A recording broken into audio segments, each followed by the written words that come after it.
the Atlanta Hawks might be looking to move Paul Millsap. First of all, why are they doing this? Well, ultimately, what they're not very happy that Al Horford left for nothing. Now, in the end, they were able to replace that salary slot with Dwight Howard. But the Hawks, there's a little bit of a push from ownership here for the Hawks to maybe blow this whole thing up. And understand something: if Millsap gets dealt, guys, it's not just going to be Millsap. It's going to be Dwight. It's going to be Corver. It's going to be Sevalosha.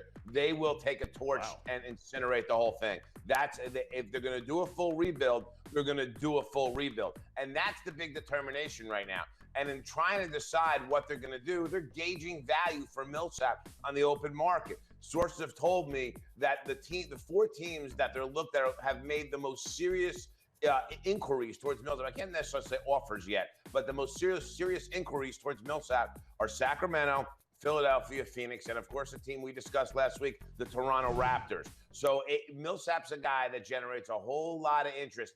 Even with the thought that he's going to opt out of his deal, teams want to jump on board with this particular player. So for Atlanta, it's going to be very interesting.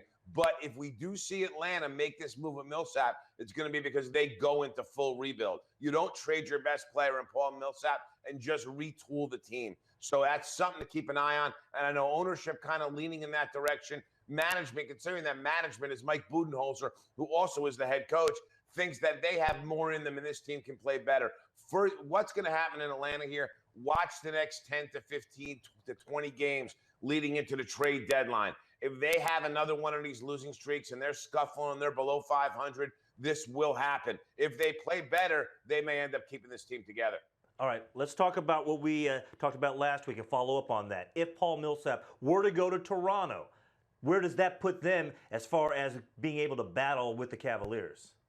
Neck and neck, I think. I think that that's the perfect player for them and the perfect move for them. They need somebody at that four. They've been starting Pascal Siakam at that four, not really good enough. Patrick Patterson, a bench player. They need help at that four. And here's the thing about Millsap and the beautiful thing for Toronto. They like to play small sometimes. Millsap's one of these guys, plays very well when you go small, very well when you go big. So he's that kind of weapon that they need. The other thing for him, he can defend the perimeter at four, which really helps them as well. They could use a defensive rebounding that he provides. He'd be a wonderful complement to Larry and DeRozan. And Millsap's one of these guys who's not necessarily suited to be a lead dog. A second banana, a third banana on the offensive end is where he fits best. He would be that in Toronto. To me, it would be the piece that puts them neck and neck with the Cavs. And quite frankly, there's not many pieces out there for them. And that's why when you hear about who the lead bidders are at this early stage for Paul Millsap, Toronto's at the top of the list. This is a player that I believe